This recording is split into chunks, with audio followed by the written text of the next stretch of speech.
Sanibonani bafethu, kuphi nakuphi lapho kufinyelela khona lolu hlelo lwethu lapho sisho khona sithi vuka ungalalali, futhi-ke kuphinde kube i-radio podcast eshoyo nayo igama layo ivuka ungalalali. Ngithi-ke bafethu-ke ake ngithathe-ke leli thuba ngibingelele kuwo wonke ama-province ayi-9 ase-South Africa. Ngiphinde futhi ngibingelele nomakhelwane base-South Africa bonkana amazwe azungeze e-South Africa nalana aphakathi kwe-South Africa. Ngithi-ke bafowethu-ke ngiyanibingelela kakhulu, siyanithanda kakhulu ohlelweni lapho sisho khona sithi vuka ungalalali. Isihloko sethu-ke namuhla bafowethu esingaso sithi umuntu ngumuntu ngabanye abantu ohlelweni vuka ungalalali. Nihleli nomlayezo, nihleli nomfoka Sibiya. Ngithi-ke nje-ke angithathe leli thuba ngithi ukuthi ngisike elijikayo. Bafethu, masithi umuntu ngumuntu ngabanye abantu, ake siqale la le ndaba. Uyilokhu oyikho wena ngomunye umuntu.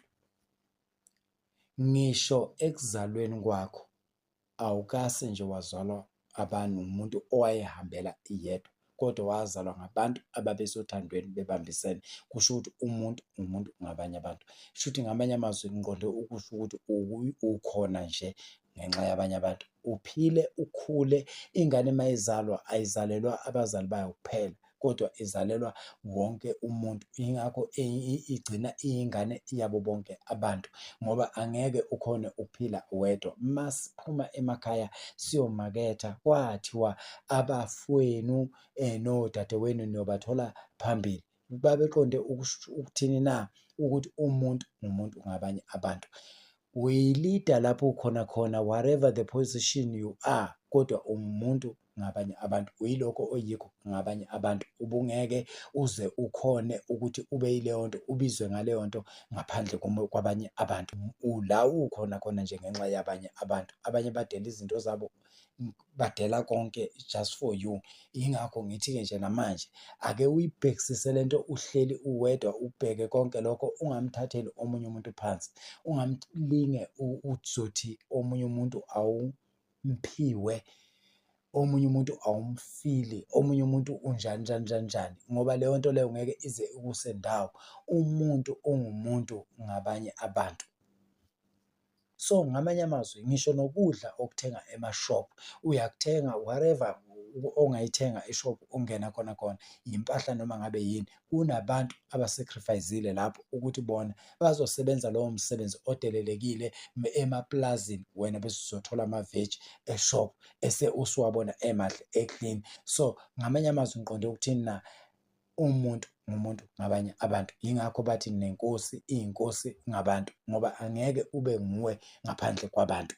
Asiyibeke le nto nje, iqonde nje bafethu ukuthi uma uzobukela omunye umuntu phansi, kusho ukuthi ngamanye amazwi usesemumva ngempela, usadinga usizo. Kahle kahle uyagula, udinga nje usizo wena ukuthi uzothola lowo mtholampilo noma lowo muntu ongaphuthuma nge-first aid akwelaphe, ukuze uzophuma kule nto yokuthi wena omunye umuntu awumphiwe, uzophuma kule nto yokuthi omunye umuntu awumthandi, ukuze uzophuma kule nto yokuthi omunye umuntu wena awumfili.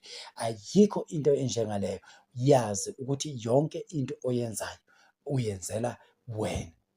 Uma ngabe wena uthanda abanye abantu, nabo abanye abantu bazokuthanda.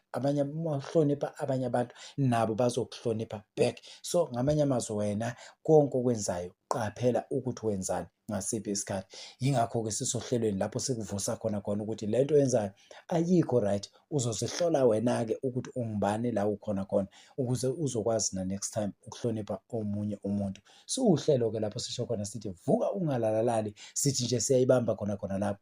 Umuntu ungumuntu ngomunye umuntu. Qaphela into oyenzayo komunye umuntu, ungaphazamisi omunye umuntu. So yenza sure ukuthi into oyenzayo ayi-affect omunye umuntu, kodwa instead iyamakha. Yingakho-ke nami ngithatha leli thuba leli njengamanje ngithi asakhaneni bafethu, akube kuhle noma ngabe sikuphi la sikhona, noma ngabe senzani la sikhona, akube kuhle kithina sonke. Sakhane sibe ngabantu, ngoba umuntu ngumuntu ngabanye abantu, angeke asabe ngumuntu yedwa.